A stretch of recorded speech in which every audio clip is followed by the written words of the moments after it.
Yeah. I want to read a verse from Romans 8:28 that all we know. Let us read that 8:28, please. రోమా పత్రిక And we know that 8:28 God causes all things to work together. Yeah, please. రోమా పత్రిక 8:28 దేవుని ప్రేమించే వారికి అనగా ఆయన సంకల్పం చొప్పున పిలువబడిన వారికి మేలు కలుగుటకై సమస్తమును సమకూడి జరుగుచున్నవని ఎరుగుదుము. We read here, God causes all things to work together for good. That means nothing is working automatically for our good. Many things are going on in the world. We know that this pandemic and businesses affected, job affected, salary affected, and many problems. But here it says, God causes all things to work together for good.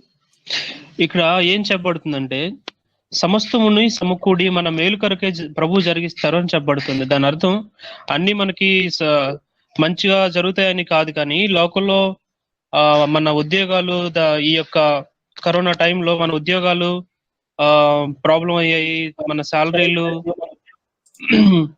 కదిలించబడ్డాయి. అయినా కూడా ప్రభు మనకి మేలుకరంగా వాటిని జరిగిస్తారు.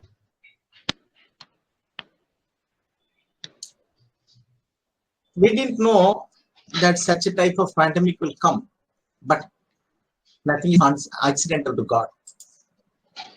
మనకి ఇలాంటి విపత్కరమైన పరిస్థితి వస్తుందని ముందే తెలీదు, కానీ ప్రభుకి అది ఒక ఏదో తెలియని విషయం కాదు.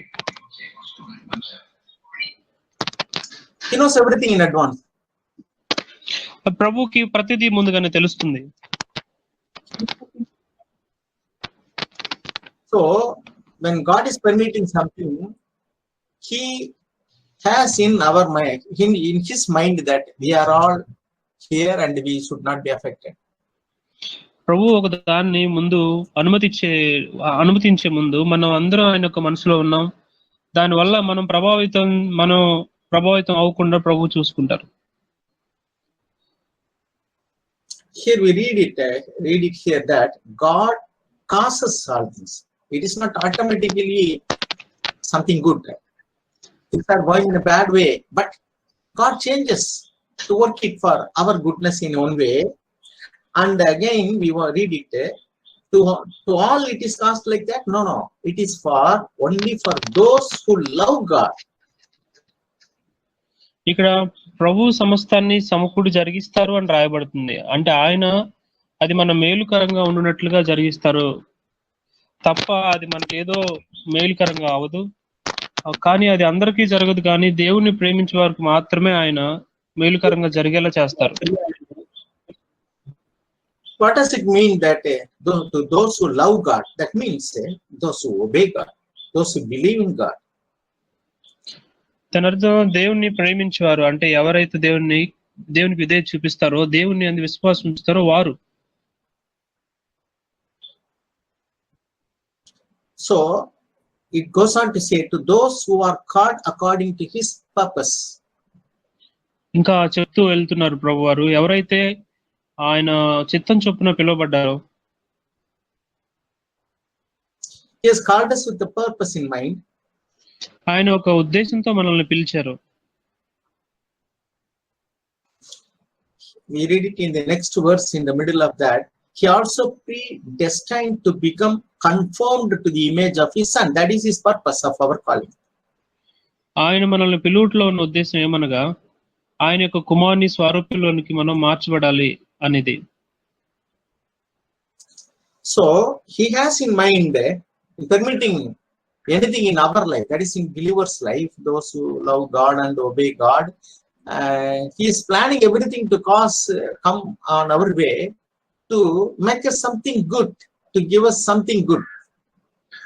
ఈ యేసు ప్రభువు ఈ స్వరూపంలోనికి మార్చబడాలి అన్నది దేవుని యొక్క మనసులో ఉంచుకొని ఆయన మనకు కలిగే ప్రతి విషయాన్ని ఒక మంచిగా జరిగేలా ఆయన చేస్తున్నారు. Here I want to say few examples from the Bible how things cost good something good in their life. బైబిల్లో నుంచి కొన్ని ఉదాహరణలు మనం చూద్దాం. వారి యొక్క జీవితంలో అవి ఎలా మంచిగా మారిపోయాయో, మేలుకరంగా మారిపోయాయో. See, there is a purpose in God's mind concerning this. The believers have to be purified, purged, and refined in our thoughts and faith and life. దేవుని మనసులో ఒక విశ్వాసి అనే వ్యక్తి తను అగ్ని ద్వారా పరిశుద్ధపరచబడాలి, తను తన విశ్వాసంలో బలపడాలి, తన విశ్వాసం కూడా పరిశుద్ధపరచబడాలని ప్రభు కోరుకుంటారు. So let us turn to the book of Daniel, chapter 12. దానియేలు గ్రంథం 12వ అధ్యాయం చూద్దాం. I want to read it. I want to read verse 8 and 10. 8 and 10. Daniel 12, brother. Verse 8 and 10. 12th chapter, brother. Brother, is it 12th chapter? 12th chapter. దానియేలు 12వ అధ్యాయం 8-9 వచనాలు చదువుదాం.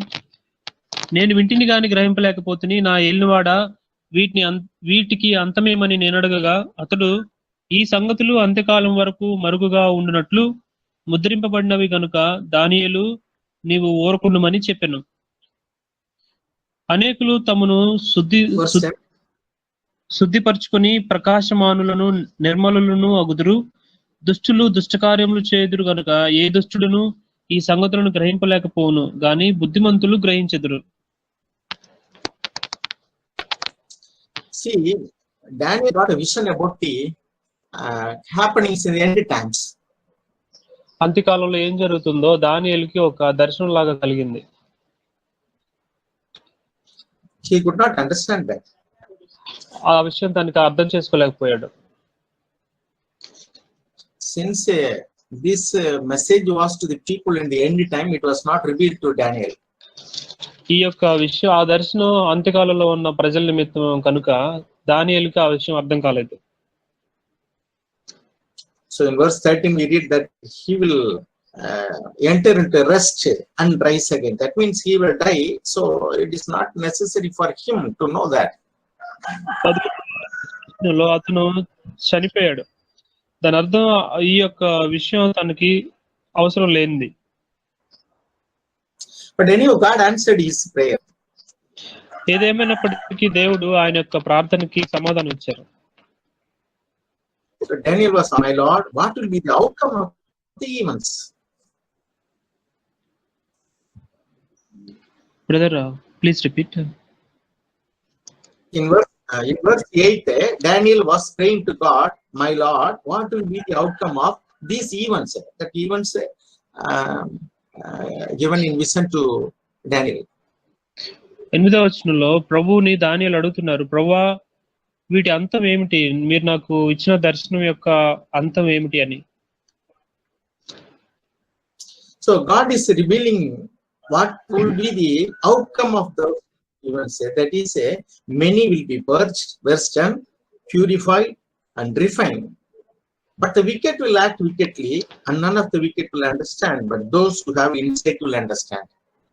ఆ చివరికి ప్రభు వారు దానియేలుకి ఆ దర్శనం యొక్క అర్థం చెప్పారు. అదేంటంటే 10వ వచనంలో, అనేకులు తమను శుద్ధిపరచుకొని ప్రకాశమానులను నిర్మలులను అగుదురు, దుష్టులు దుష్టకార్యములు చేయుదురు గనుక ఏ దుష్టుడును ఈ సంగతులను గ్రహింపలేకపోవును గాని బుద్ధిమంతులు గ్రహించెదరు.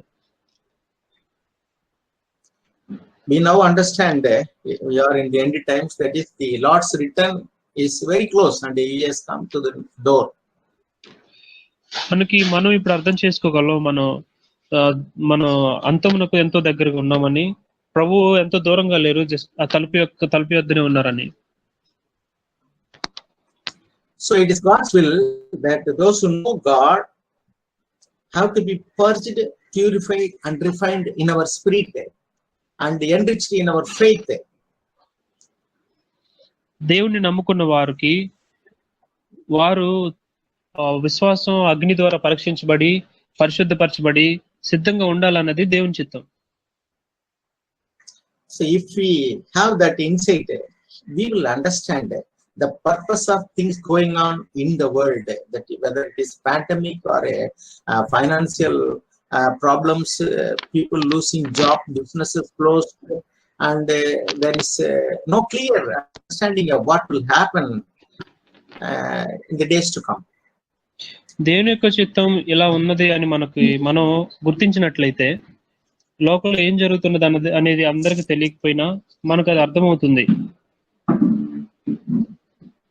It is written here also in Daniel chapter 11, verse 32. In the second part we read that the people who knew their God will display strength and take action. దానియేలు Daniel chapter 11, verse 32, second part, later part. దానియేలు 11:32 వచనము అందులో మధ్య భాగం. అయితే తమ దేవుని ఎరుగువారు బలము కలిగి గొప్ప కార్యములు చేసెదరు. The next verse, those who have insight among the people will give understanding to many. జనులలో బుద్ధిమంతులు అనేకులకు బోధించుదురు గాని. That we have to do. If we have that insight, if we understand the message from God about this last days, then we have to give understanding to others also. మనం ఈ యొక్క అంత్య దినాల్లో దేవుని యొక్క చిత్తం ఎరిగిన వారం అయితే ఈ 33వ వచనంలో ఉన్నట్టు ఇతరులకు మనం దాన్ని బోధించి బుద్ధిమంతులుగా చేయాలి. And in verse 35 we read, some of those who have insight will fall in order to refine, purge, and make them pure until the end time, because it is still to come at the appointed time. Verse 35వ వచనంలో, నిర్ణయ కాలము ఇంకా రాలేదు కనుక అంత్యకాలం వరకు జనులను పరిశీలించుటకును పవిత్రపరచుటకును బుద్ధిమంతులలో కొందరు కూలుదురు. We are now going through a problem of pandemic. It is to all people, whether believers, unbelievers, all people. But we may have to enter into tribulation or persecution, which is specific for Christians alone. మనం ఇప్పుడు విపత్కరమైన పరిస్థితిలో ఉన్నాం. మనమే కాదు, విశ్వాసులు అవిశ్వాసులు అందరూ ఉన్నారు. కానీ యేసు ప్రభువుని నమ్ముకున్న వారు మాత్రమే ఒక రకమైన హింసల్లోకి, శ్రమల్లోకి వెళ్తారు. So such difficult times remind us of our weakness and our inability to cope. ఆ యొక్క శ్రమ దినము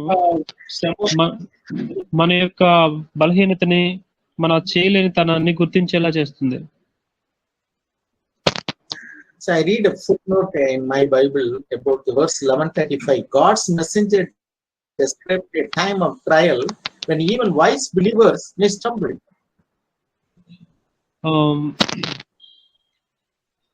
దేవుని యొక్క బుద్ధిమంతులు కూడా అనేక మంది రాలిపోతారు. This could mean, that means if people will fall means some of the people who have God's insight may have to fall into sin. ఇక్కడ రాలిపోతారు అంటే దేవుని యొక్క విషయాల మీద గ్రహింపు కలిగిన వారు కూడా కొంతమంది పాపంలో పడిపోతారు. Some people may lose their faith because of fear. కొంతమంది భయం చేత వారి యొక్క విశ్వాసాన్ని కోల్పోతారు. Some people may mistakenly follow wrong teaching and follow faith. కొంతమంది పొరపాటు చేత ఒక అబద్ధపు బోధలో పడిపోతారు.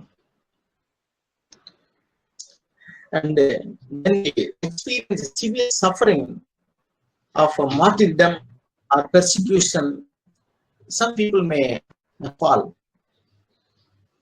కొంతమంది వారికి వచ్చిన శ్రమలను బట్టి, ఇబ్బందికరమైన పరిస్థితులను బట్టి వారు పడిపోతారు. If we preserve our faith, strengthened by the Holy Spirit. Brother, do you hear me? No, brother. Spikes are coming. That just like a high volume, low volume, like that. It is coming. Yes. Okay. I'll get composure now. Could you able to hear me now clearly? Okay, brother, better. Yeah. So if we preserve our faith, then such experience, what we may have to go through, pandemic, pestilence, tribulation, or persecution, anything, it will only refine us and make us stronger in faith. ఈ విపత్కరమైన పరిస్థితులు, ఇబ్బందికరమైన పరిస్థితుల మధ్య మన విశ్వాసాన్ని మనం కాపాడుకోగలిగితే అది మన విశ్వాసాన్ని పరిశుద్ధపరచబడి నిర్మలమైనదిగా మారుస్తుంది. Okay. Brother, I am reading from my Bible's footnote 1.8.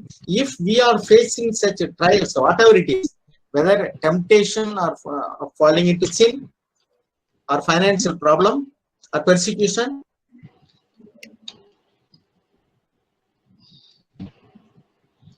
ఇక్కడ నా బైబిల్ కింద ఒక ఫుట్ నోట్ లో రాయబడిన దాన్ని చదువుతున్నాను. ఇలాంటి పరిస్థితుల్లో మనం ఒక ఆర్థిక సంబంధమైన ఇబ్బందుల్లో, ఒక ఉద్యోగానికి సంబంధించిన ఇబ్బందుల్లో మనం పడిపోయినప్పుడు we must recognize them as opportunities to strengthen our faith. అవి మన విశ్వాసాన్ని బలపరిచే వాటిగా మనం గుర్తించాలి. అది ఒక అవకాశాలలాగా గుర్తించాలి. Only through problems and trials, our faith have to be strengthened and purified. సమస్యల ద్వారా, మనకు వచ్చే శ్రమల ద్వారా మాత్రమే మన విశ్వాసం బలపరచబడి పరిశుద్ధపరచబడుతుంది. We read in Luke chapter 18 verse 8, our Lord Jesus was telling, when he is to return, will he be able to see faith in man? లోకసువార్త 18:8 నుంచి ప్రభువారు చెప్పినప్పుడు, నేను భూమి మీదకి వచ్చినప్పుడు మరలా విశ్వాసాన్ని కనుగొంటానా అని చెప్పారు. But we must strongly believe whatever happens around us, God will cause it to work something good in our life, maybe for the worldly life or spiritual life. మనం ఒకటి ఎంతో రూఢిగా గట్టిగా నమ్మాలి, ఈ లోకంలో ఏం జరిగినా దేవుడు మనం మన భౌతికంగా, ఆత్మీయంగా మేలుకరంగా జరగటానికే ప్రభు జరిగిస్తారు. Because we read in that Romans 8 verse 29, that God wants to make us to conform to the image of his son, that is the nature of his son Jesus Christ. మనం రోమపత్రిక 8:29 చదివినట్టు, దేవుడు మనం యేసు ప్రభు వారి యొక్క స్వరూపంలోనికి మారాలి అనేది ఆయన మనసులో ఉన్నది. See, we read in the Bible about Noah, and the Lord said in Luke chapter 17 that the last days will be like that of the days of Noah. బైబిల్లో మనం నోవా గురించి చదువుతాం. లోకసువార్తలో కూడా 17వ అధ్యాయంలో ఆఖరి దినాలు నోవాహు దినాల వలె ఉంటాయి అని రాయబడి ఉన్నది. See, in our places we are on in lockdown announced by government.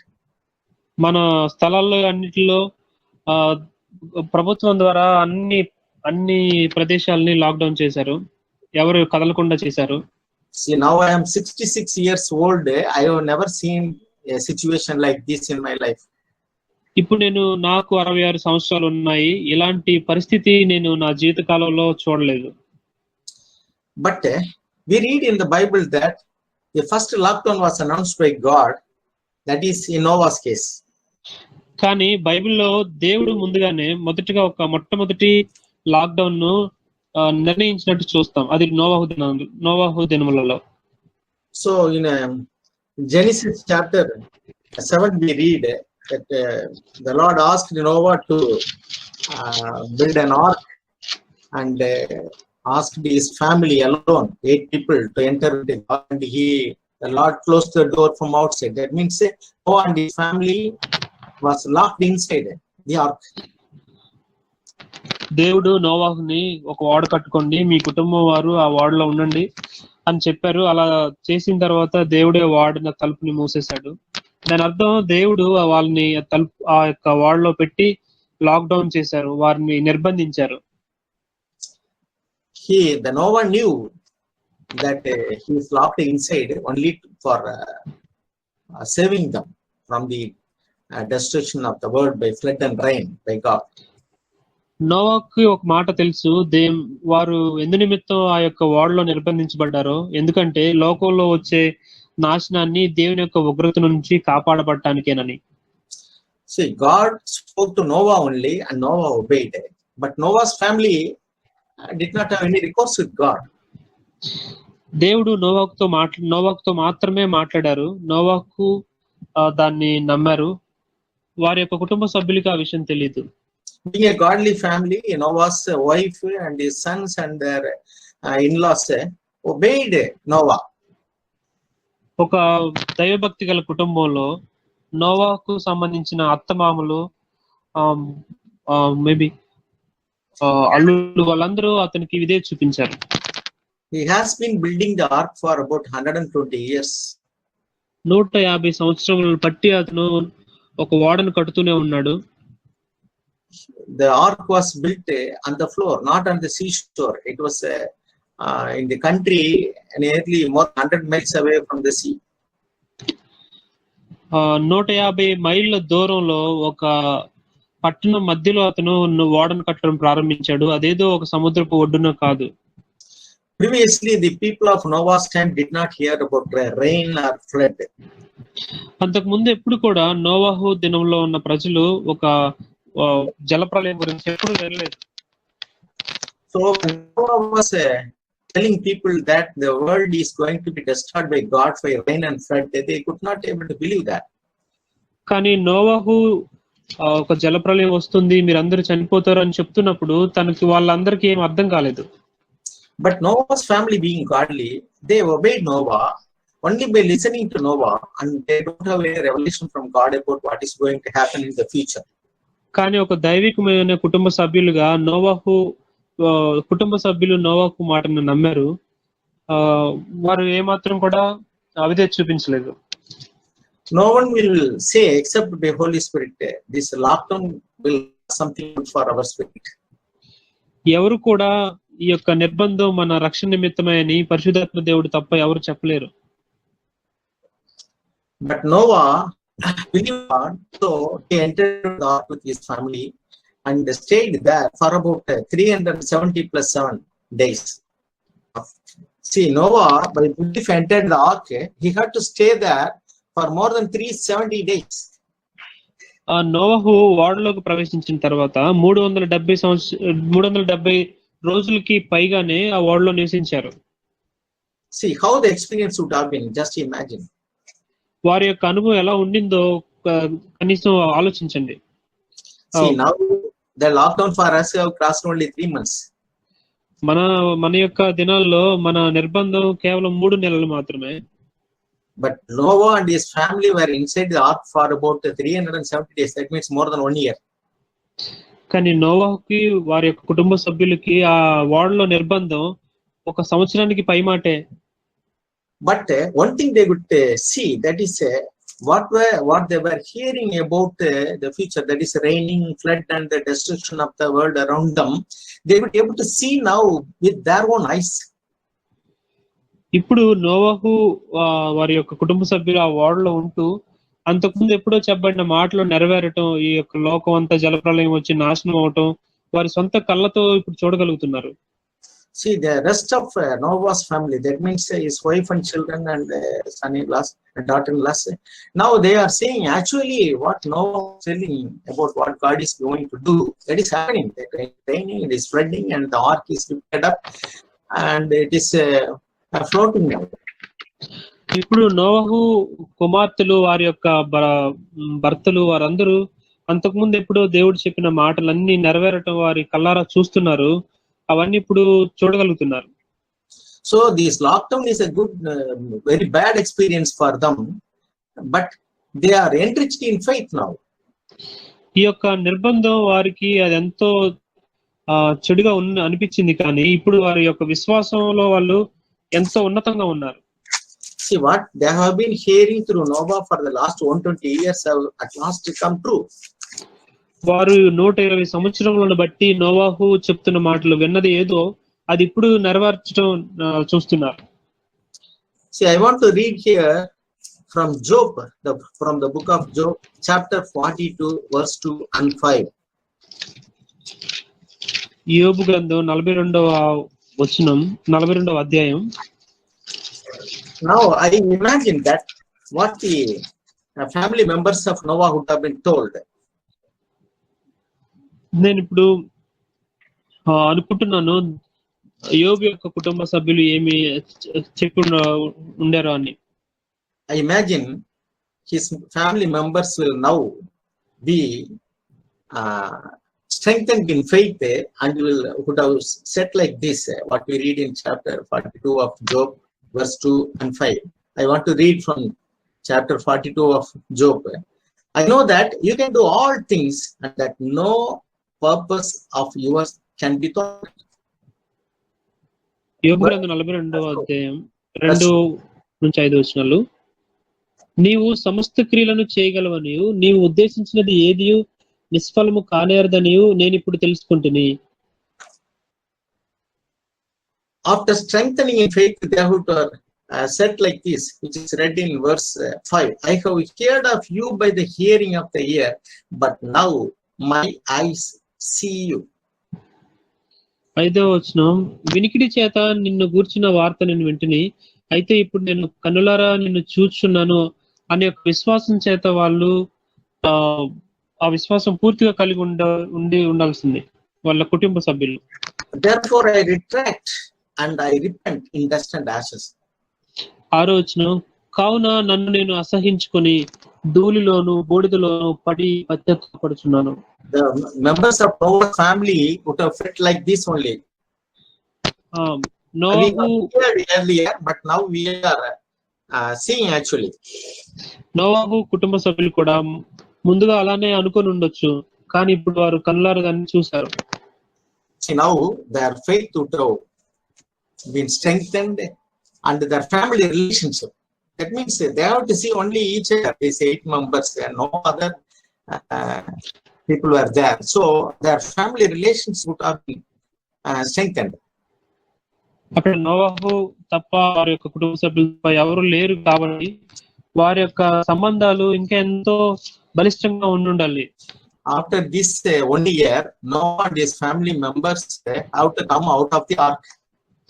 ఈ ఒక సంవత్సరం దినములు గడిచిన తర్వాత నోవాహు అతని యొక్క కుటుంబ సభ్యులందరూ ఆ ఓడ నుంచి బయటికి రావాల్సి వచ్చింది. At that time, normally now when we don't have fellowship meetings on Sundays, and many people are inquiring, brother, when will we have the Sunday meetings, when we can meet each other, when we can have fellowship.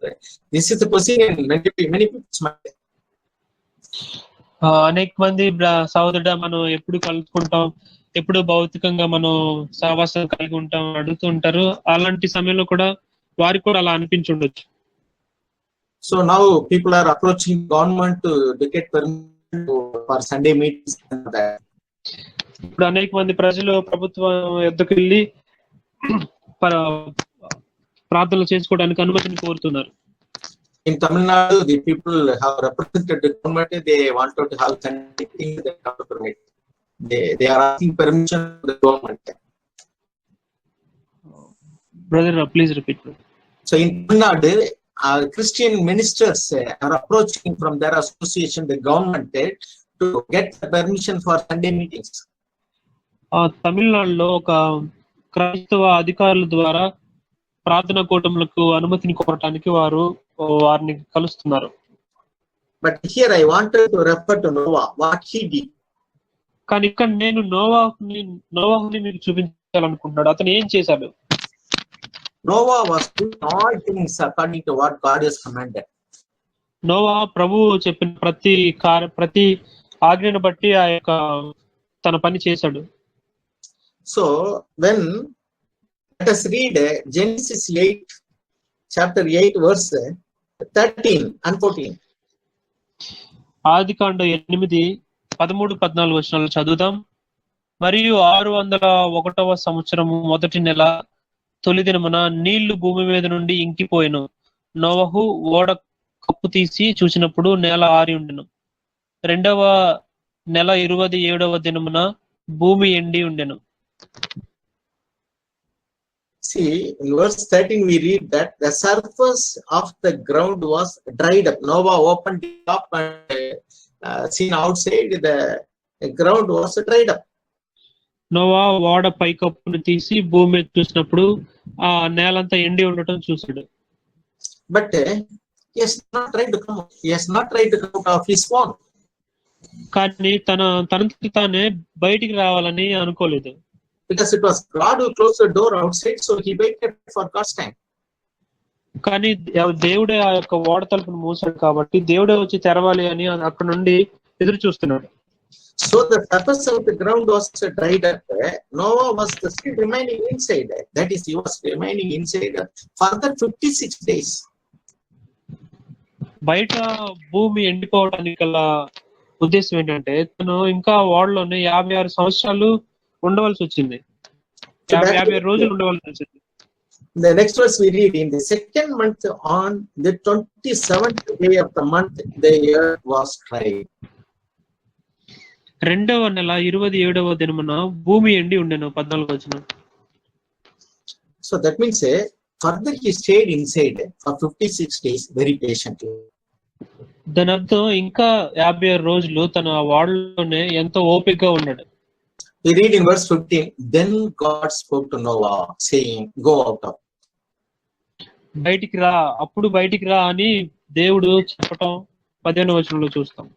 With this 56 days delay for God to tell, permit Noah to come out. బయటికి రమ్మని 56 సంవత్సరాల రోజులు ఎందుకు దేవునికి పట్టింది నోవాహును బయటికి రమ్మని చెప్పడానికి? Because all creatures were destroyed and the bodies, physical bodies would have been floating on the water top, and even though the surface of the water got dried up, this bad smell and germs would have been floating on the face of the earth. నేల కొంచెం ఎండిపోయి ఉన్నప్పుడు కూడా అంతకుముందు చనిపోయిన వారి దేహాలన్నీ అక్కడ కుళ్ళిపోయి వాటి మీద ఉన్న బ్యాక్టీరియా అవన్నీ ఇంకా ఉన్నాయి. అవన్నీ పోవటానికి ప్రభు ఎదురు చూడమని చెప్పాడు నోవాహుని. So though Noah was ready to come out,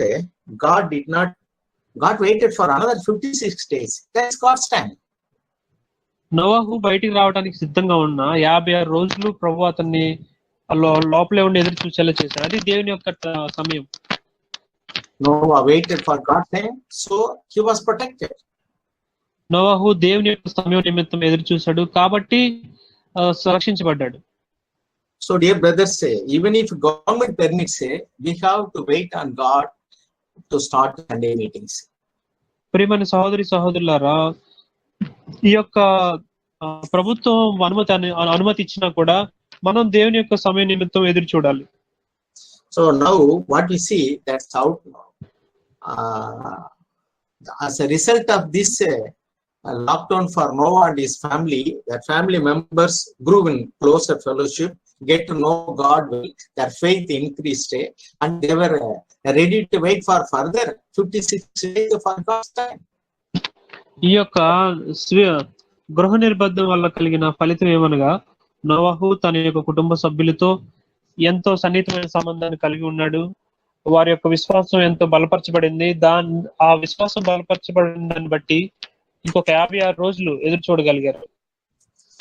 So dear brothers, our adult members, we may have worries about the present time and about the future time. మన సహోదరులు అందరూ కూడా ఇప్పుడు ప్రస్తుత రోజులను బట్టి అలానే మన యొక్క భవిష్యత్తుని బట్టి ఎంతో విచారిస్తుండొచ్చు. So let's turn to Matthew chapter 6. మత్తయి సువార్త 6వ అధ్యాయం వైపు చూద్దాం. Normally, because of this pandemic and lockdown and all that, people are much worried. The worldly people about the future, the financial problems, joblessness, salary cut, wage cut, and all this, the problems. అనులైన వారు వారి యొక్క భవిష్యత్తు నిమిత్తం ఎంతో బాధపడుతూ ఉండేవారు. వారి ఉద్యోగాలు లేకపోవటం, వారి యొక్క జీతాల్లో హెచ్చు తగ్గులు ఉండటం, వీటన్నిటిని బట్టి వాళ్ళు ఎంతో ఆలోచిస్తూ ఉన్నారు. Because they people don't know God. ఎందుకు అంటే వారికి దేవుడు తెలియదు. They have no father in heaven. వారికి పరలోకపు తండ్రి లేడు. So they are planning to do something of their own according to their whims and fancies. కాబట్టి వారికి నిమిత్తం ఏదో ఒకటి చేసుకోవాలి అని ఆలోచిస్తూ ఉన్నారు. So they plan to earn something, they cannot do it. They plan to do business, they cannot do it. They have a plan about their earnings, savings, spendings, etc.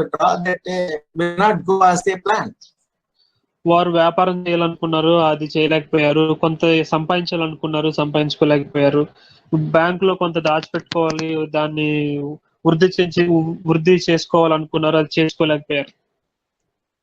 We all know when this lockdown came or this corona COVID-19 came, but we don't know when will it end.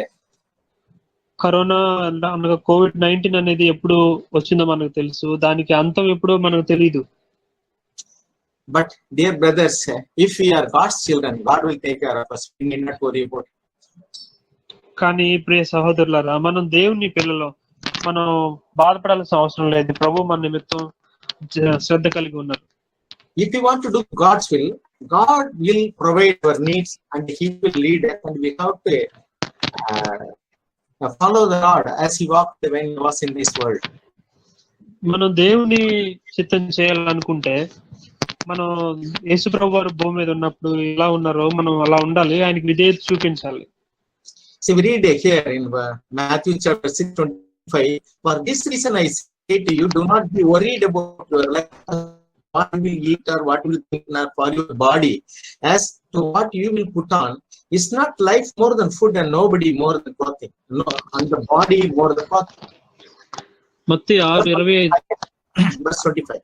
మత్తయి 6:25లో అందువలన నేను మీతో చెప్పింది ఏమనగా, ఏమి తిందుమో ఏమి త్రాగుతామో అని మీ ప్రాణమును గూర్చి ఆయనను ఏమి ధరించుకుందుమో అని మీ దేహమును గూర్చి చింతింపుడి.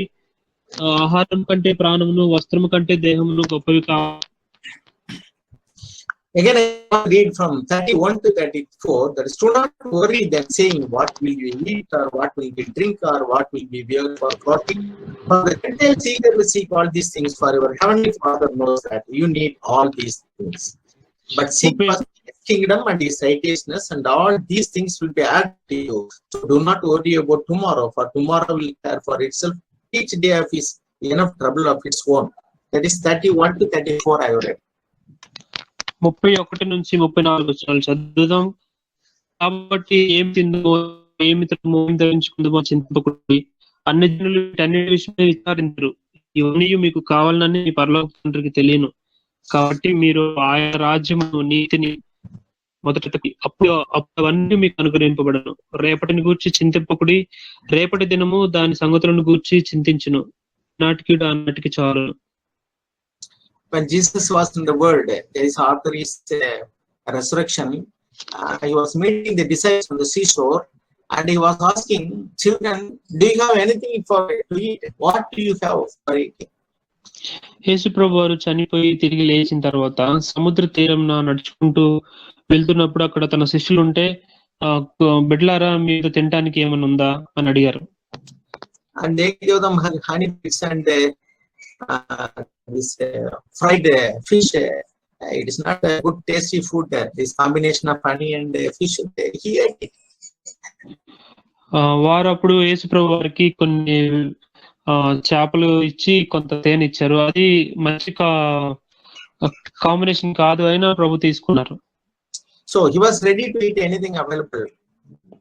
కాబట్టి ప్రభు ఆయన యుద్ధ ఉన్నది ఏదైనా తినడానికి సిద్ధంగా ఉన్నారు. So if we are content with what we have and don't worry about what to eat and what to do, then definitely God will provide our needs.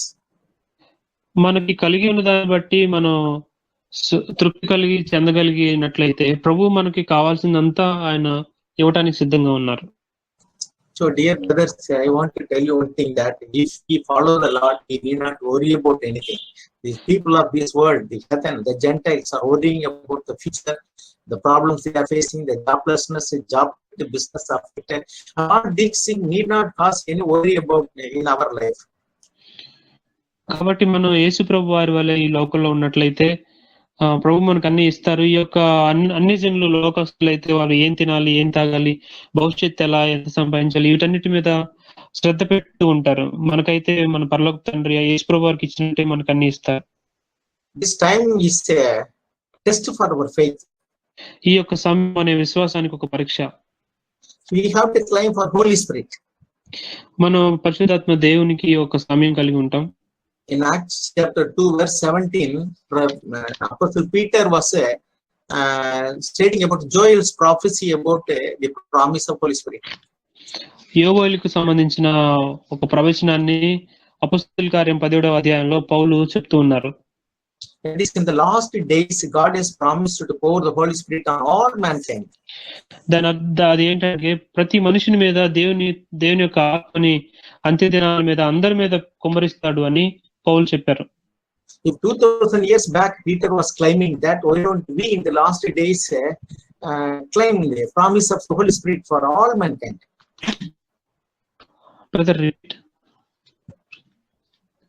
Brother, please repeat. 2000 years back, Apostle Peter was reminding people about Joel's prophecy about the Holy Spirit. The Holy Spirit was promised to all mankind in the last days. So we claim the anointing of the Holy Spirit in these last days to be strengthened and be a witness for God.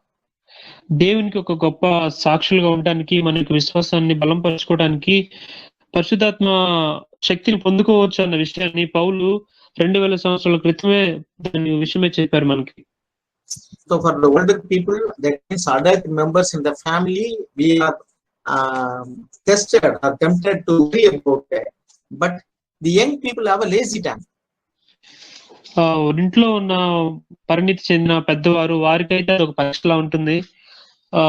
యవనస్తులకైతే అది ఒక లేని బద్ధకంగా అనిపిస్తుంది. See, Jeremiah chapter 17 verse 5, we read that there are people who put their trust on men and there are people who put their trust on God. యెర్మీయా గ్రంథంలో రాయబడింది, మనుషుల మీద వారి యొక్క నమ్మకాన్ని పెట్టేవారు, అనే మనుషులు దేవుని మీద వారి నమ్మకాన్ని పెట్టేవారు ఉంటారని. If we trust in God, whether season is favorable or unfavorable, we will be growing in strength to strength. మనం దేవుని మీద మనం మంచి కలిగిన చెడు కలిగిన దేవుని యందు నమ్మకం ఉంచిన యెడల మనం విశ్వాసంలో పెరుగుతూ శక్తి పొందుకుంటూ ఉంటాం. If we have placed our faith in our money, our job, our business, or some brothers or men, then we will be a cursed people. మన యొక్క విశ్వాసాన్ని మన సహోదరుల మీద, డబ్బు మీద, మన ఉద్యోగం మీద అలా పెట్టినట్లయితే మనం ఒక శపించబడిన వ్యక్తులుగా ఉంటాం. So let us check up our faith, whether our trust in the Lord or in men or elders or business, money. It is the time to judge ourselves. మనం ఈ యొక్క సమయంలో మన విశ్వాసాన్ని పరీక్షించుకోవాలి.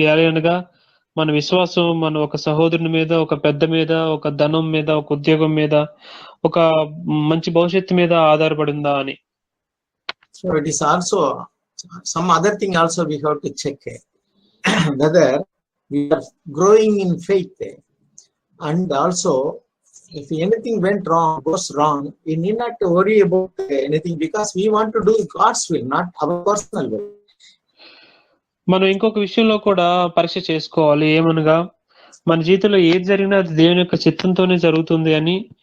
కాబట్టి మనం దేని విషయమై సనుక్కుండా ఉండాలి. So whatever income God gives, whatever way God shows, we can walk in that, we can live with content because the Lord take care of us. కాబట్టి మనకి ప్రభు ఇచ్చే ఏ కొంత ధనమైనా, ఏ యొక్క పని అయినా దాన్ని చేసుకుంటూ ముందుకెళ్ళాలి. ఎందుకంటే ప్రభువే మన నిమిత్తమై శ్రద్ధ కలిగి జాగ్రత్త తీసుకుంటారు. In Hebrews 13 verse 5 and 6 we read that he will not leave us or forsake us. Hebrew పత్రిక 13వ అధ్యాయం 6-7 వచనాల్లో చెప్పబడింది, ఆయన మనల్ని విడవడు, ఎడబాయడు అని రాయబడి ఉన్నది. So let us be faithful and trust in God, and God will take care of all our needs and we need not worry about anything. So try to be pleasing to God. మనం నమ్మకం కలిగి ప్రభు యందు విశ్వాసం ఉంచిన యెడల, ఆయన్ని సంతోషపరచడానికి మనం శ్రద్ధ కలిగి ఉన్న యెడల ఆయన మన నిమిత్తమై జాగ్రత్త కలిగి ఉంటారు. In John 8:29, we read that Jesus was always doing things pleasing to the Father, so the Father is never let him down. యోహాను సువార్త 8:29 రాయబడినట్టుగా ప్రభు ఎప్పుడు కూడా యేసు ప్రభు వారు భూలోకంలో ఉన్నప్పుడు తండ్రిని సంతోషపరచడానికి, తండ్రిని కనపరచడానికి ఆయన చేశారు. తండ్రిని ఎప్పుడు కూడా ఆయన నిరాశపరచలేదు, ఆయన కిందకి తీసుకురాలేదు. The second thing I want to speak to the youth. మరో రెండో విషయాన్ని నేను ప్రత్యేకంగా యవనస్తులకి చెప్పాలనుకుంటున్నాను. See, now the schools are closed, colleges are closed, exams are cancelled. ఇప్పుడు కళాశాలలు, చిన్న స్కూల్స్ అన్ని మూసేశారు, పరీక్షలన్నీ కూడా రద్దు చేయబడినవి. Some of the companies are also closed, so youth people are many are lazy now and no job. ఇప్పుడు కొన్ని కంపెనీస్ కూడా మూసివేయబడి మన యవనస్తులకి ఉద్యోగం లేకుండా కూడా ఉన్నది. So as we read in Ezekiel chapter 16 verse 49, it's a time as that was in Sodom. హెజ్కేలు 16:49 రాయబడినట్లుగా ఈ దినాలు సొదొమ దినాల వలె ఉన్నాయి. While the elder members of the family are worrying about the things coming, the younger people feel very easy and lazy. ఇంట్లో ఉన్న పెద్దవారు రాబో దినాల నిమిత్తమే బాధపడి వాటి గురించి ఆలోచిస్తుంటే, యవనస్తులేమో వారు బద్ధకంగా ఏ పని లేకుండా మందంగా ఉన్నారు. In the Living Bible translation, Proverbs 16 verse 17, we read that idle hands are devil's workshop. సామెతలు 16 అధ్యాయంలో చదువుతాం, ఖాళీగా ఉన్న మనుషుని యొక్క హృదయం సాతాను యొక్క దెయ్యముల యొక్క పని స్థలం. And idle lips are devil's mouthpiece. బద్ధకంగా ఉన్న, పని లేకుండా ఉన్న పెదవులు దెయ్యములు పని చేయడానికి ఒక స్థలాలు. So if you spend your time lazily and chatting with a bad company and spending time in WhatsApp and internet and all that, you are sowing bad things into your heart. నీవు పని చేయకుండా బద్ధకంగా internet చూసుకుంటూ, WhatsApp లో chatting చేసుకుంటూ, చెడ్డవారితో సంబంధాలు పెట్టుకుంటూ అలా ఉన్నట్లయితే నీకు నీ నిమిత్తమై చెడ్డ విషయాలను నీ హృదయాల్లో నాటుకుంటున్నావు. So if you are having company with bad people, you also become bad and worse. నీవు ఒక చెడ్డ మనుషులతో స్నేహం కలిగి ఉంటే నీవు కూడా చెడ్డవానిగా తయారవుతావు. So you must be firm in your faith, like Daniel.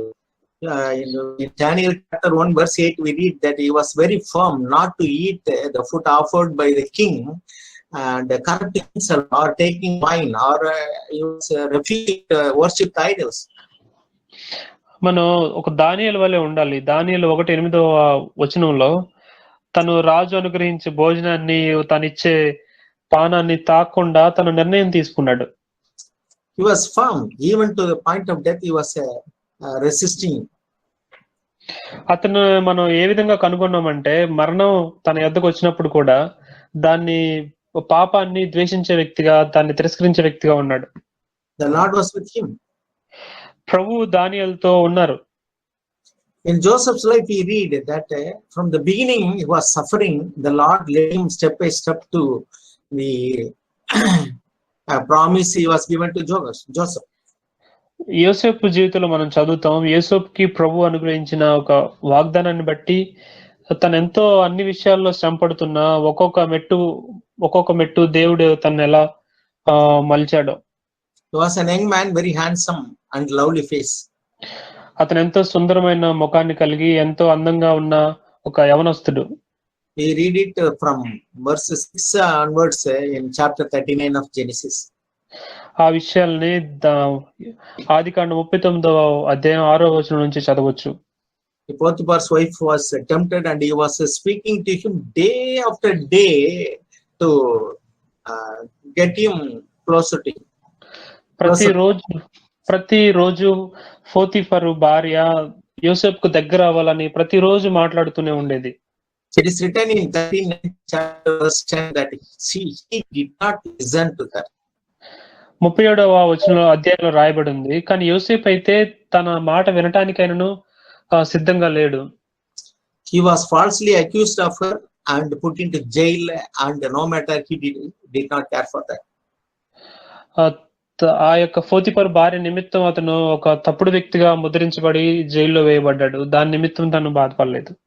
So dear young people, give your time to the giver, that is God. కాబట్టి ప్రియ యవనస్తులారా, మీ యొక్క సమయాన్ని ఇచ్చేవానికి ఇవ్వండి, అంటే దేవునికి మీ సమయాన్ని ఇవ్వండి. So dear young brothers and sisters, don't waste your time in bad company, chatting with people, bad things, and also to spend time lazily, sleeping and going internet, pornography or WhatsApp and all that. Give the time in meditating the verse, Bible verses, scriptures, listening to good messages, and use this time, make use of this time profitably. ప్రియ సహోదరి, ప్రియమైన యవనస్తులారా, మీ యొక్క సమయాల్ని internet కి, ఒక చెడ్డ స్నేహితులకి, ఒక internet లో ఏదో అశ్లీల చిత్రాలు చూడటానికి అలా మీ సమయాన్ని వృధా చేసుకోవద్దు. ఒక చెడ్డ స్నేహితులకి మీ సమయాన్ని ఇవ్వద్దు. కానీ దేవుని యొక్క వాక్యాన్ని చదవటానికి, ధ్యానించడానికి, ఒక మంచి ఒక వర్తమానాలు వినటానికి, అలా ఒక ప్రయోజనకరంగా మీ యొక్క సమయాన్ని ఉపయోగించండి. So, and I have one word to brothers and sisters who are interested in the ministry. ఎవరైతే ప్రియమైన సహోదరులు దేవుని యొక్క సేవలో ఉన్నారో వారి నిమిత్తమే నాకు ఒక భారం ఉన్నది. If you are interested in Sunday class ministry or youth ministry, or do you have a shepherd's heart, I have a word to you. మీరు ఒకవేళ సండే స్కూల్ సేవలో కానీ, యవనస్తుల మీటింగ్ల సేవలో కానీ, లేదా ఒక కాపరి యొక్క సేవలో కానీ ఉన్నట్లయితే నేను మీకు ఒక మాట చెప్పవలసి ఉన్నది. In Luke 21:31-32, the Lord Jesus was telling Peter, I have prayed for your faith not to fail, and after you are strengthened, you strengthen other brothers. లోకసువార్త 21వ అధ్యాయం 31-32 వచనాల్లో యేసుప్రభు వారు పేతురు చెప్తున్నాడు, నేను నీ యొక్క విశ్వాస నిమిత్తమే ప్రార్థన చేస్తున్నాను. నీవు పడిపోయి తిరిగి లేచిన తర్వాత నీవు శక్తిని పొందుకున్న తర్వాత ఇతరుల సహోదరులని బలపరచు. In chapter 21 of John, the book of John, chapter 21 from verse 15 onwards, the Lord was encouraging Peter to take care of the tend the sheep and goats. ప్రభువారు 21వ అధ్యాయం 15వ వచనం యోహాను సువార్తలో ఆయన యొక్క గొర్రెల్ని తీసుకుని వాటిని సంరక్షించి ఒక సేవకుని పనిచేయమని, ఒక గొర్రెల కాపర్ల పనిచేయమని పేతుర్ని ప్రభువారు ఎంతో పురికొల్పారు. And Peter in turn has written to other co-elders in first book of Peter, chapter 5, verse 2 onwards. I read, shepherds. ఒకటో పేతురు chapter 5 verse 2. ఒకటో పేతురు 5వ అధ్యాయం 2వ వచనంలో పేతురు ఒక గొర్రెల కాపరి యొక్క విషయాల్ని ఎంతో స్పష్టంగా రాశారు. There he is encouraging his co-workers, the shepherds of flock, exercise among you, exercising oversight not under compulsion but voluntarily, according to the will of God, and not for sordid gain but eagerness. ఒకటో పేతురు 5వ అధ్యాయం 2వ వచనంలో పేతురు తనతో పాటు పనిచేస్తున్న గొర్రెల కాపర్ని ఎంతో పురుకొల్పుతూ ఈ విధంగా చెప్పారు. బలవంతంగా కాక దేవుని చిత్తాన్ని అనుసరించి సేవ చేయాలి అని చెప్పారు. If we serve God out of love, submitting to God's call, then all you brothers and sisters who are growing in the Lord should encourage one another. Oh, brother, please repeat. Brother, if we have God's heart, or shepherd's heart, or you are in the church, you must try to encourage one another according to the time available to you. నీవు దేవుని యొక్క ఒక గొర్రెల కాపరిగా పిలువబడినట్లయితే నీకు అవకాశం ఉన్న సమయం కొద్దీ సహోదరుల్ని మీరు ఎంతో బలపరచాలి, వారిని పురికొల్పాలి. You may not have any reward in terms of money or service or honor or even word thanks from the people whom you serve. నీవు ఆశించినట్లుగా ఒక ధనపూర్వకమైనదో లేకపోతే ఒక థ్యాంక్ యూ బ్రదర్ అని ఒక ఎంకరేజింగ్ మాటో ఏదో కంటికి కనిపించే ఒక మేలుకరమైనది నీకు రాకపోవచ్చు. Because if we serve God and we have to expect that reward from God only, here we are in 1 Peter 5 verse 4, and when the chief shepherd appears, you receive the unfading crown of glory. ఎందుకంటే నీవు సేవ చేయనది దేవునికి కాబట్టి నీకు వచ్చే ఫలితం కూడా దేవుని నుంచి ఆశించాలి. దేవుడే మనకు ఫలితాన్ని ఇస్తారు. 5:4 వచనంలో 1 Peter 5:4 ప్రధాన కాపరి ప్రత్యక్షమైనప్పుడు మీరు వాడబారని మహిమ కిరీటమును పొందుదురు అనగా మన యొక్క బహుమతి ప్రభువు నుంచి వస్తుంది. So dear brothers, sisters who are grown up, please encourage one another. We read in Hebrews chapter 3 verse 10 also the same thing. మనం హెబ్రీ పత్రిక 3:13 వచనంలో చదివినట్లుగా, పరిణితి చెందిన సహోదరులారా మీరు ఇతరులని పురికొల్పండి, వారిని ఎంతో బలపరచండి. Chapter 3 Hebrews verse 13, day after day, as long it is still called today, so that none of you will be hardened by the deceitfulness of sin. Hebrew పత్రిక 3:13 వచనంలో, నేడు మీరు ఆయన శబ్దం వినినెడల కోపం పుట్టించినప్పటి వలె నేడు అనబడు సమయం ఉండగానే ప్రతిదినమును ఒకరినొకడు బుద్ధి చెప్పుకొనుడి. Again in Hebrews 10 verse 24 we read like this, and let us consider how to stimulate one another to love and good deeds. 24వ వచనం 10వ అధ్యాయం హెబ్రీ 24వ వచనంలో, సమాజంగా కూడుకొనుట మానక ఒకరినొకడు హెచ్చరించుచు ఆ దినము సమీపించుండగా మీరు చూసిన కొలది మరి ఎక్కువగా అలాగ చేయొచ్చు ప్రేమ చూపుటకును సత్కార్యములు చేయటకును ఒకరినొకడు పురుకొల్పుకొనవలనని ఆలోచింతుము. In 1 Thessalonians chapter 5 verse 11 and 14 also we are encouraged like that to encourage one another. 1వ దశలోని రాసిన పత్రిక 5వ అధ్యాయం 11వ వచనంలో కూడా ఒకరినొకరు మనం పురుకొల్పుకోవాలన్న విషయాన్ని ప్రస్తావించబడింది. So dear brothers, let us be strengthened in faith and the Holy Spirit, and let us encourage one another. It is the ministry of encouragement that we all can do in this time. కాబట్టి మనం పరిశుద్ధాత్మ దేవుని ద్వారా శక్తిని పొందుకున్న వారమై మనం బలపరచబడుతూ ఇతరులను బలపరచాలి. If you do it out of love and before God's face, definitely God will reward us. ప్రేమతో దేవునికి ఎదుట మాత్రమే చేస్తున్నానని అనుకుంటూ చేస్తే మీరు ఖచ్చితంగా దేవుని యొద్ద నుంచి బహుమానాన్ని పొందుకుంటారు. Whatever happens in the world, don't worry. God will cause everything to work for our spiritual good. లోకంలో ఏం జరుగుతున్నా దాని నిమిత్తమై మనం దిగులు చెందాల్సిన పని లేదు. ఏలైనగా దేవుడు ప్రతిదీ మన మేలు కొరకై దాన్ని జరిగిస్తారు. Let us not worry like the heathen.